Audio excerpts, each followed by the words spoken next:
Alright, ladies and gents, thank you for tuning in and welcome back to my channel. In addition to my two other previous videos where I gave some tips and tricks about how to get better and faster in MotoGP 20, especially after that update back in May where everybody's struggling to be consistent. So want to get deeper in how to set your gearbox and also the relation with the EBS, also known as engine braking. So stay tuned, guys.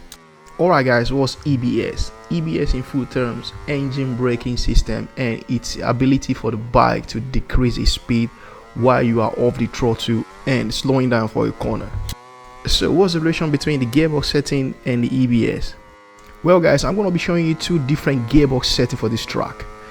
In order to elaborate the how important it is to have a matching EBS setting to your gearbox setting, and this in order to give you a better stability and also to get better and ride quicker.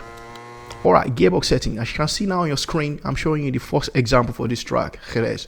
Jerez is one of the most demanding track to have a right gearbox setting, otherwise you're not going to be able to carry enough corner speed in order to get quicker and better your lap time.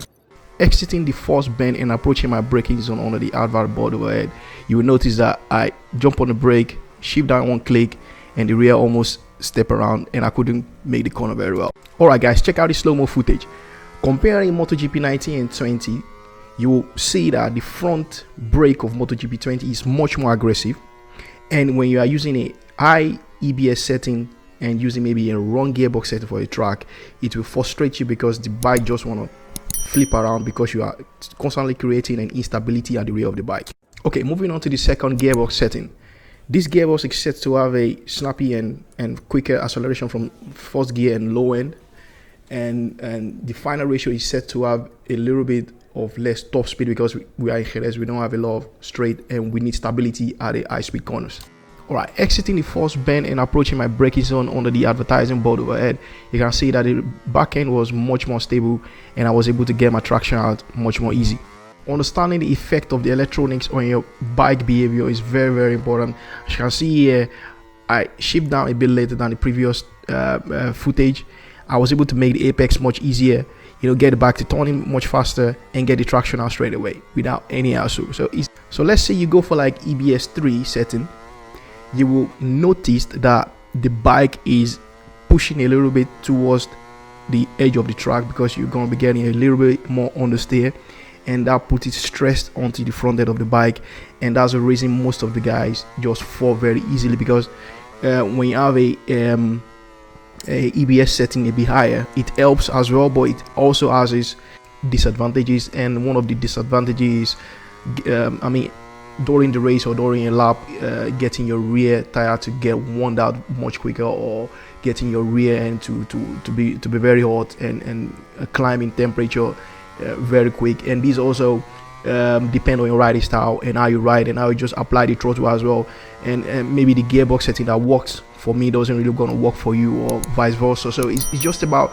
trying to explore and see, okay, where am I lacking and which electronic do I need to explore more and tune in order to adapt to my riding style. So yeah, it's just not all about preload setting, suspension setting, or braking setting, and or maybe inclination between the trail and the trail of the bike. It's much more to that. Really, the electronics really play a much role as well in how you get in the bike to turning, to do stuff you want to get to do, and to using the engine braking and to wheelie as well, and what kind of effect the traction control has on your corner speed and also exiting out of the corner.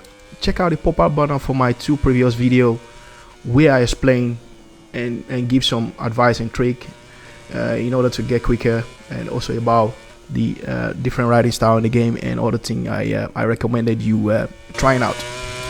Alright guys, this will wrap it up for this video. Thank you so much for tuning in. If you enjoyed this video, please consider subscribing to my channel and also hit that like button as well. Comment down below, let me know what I'm missing and what you're struggling about. I will see you on the next one, guys. Peace.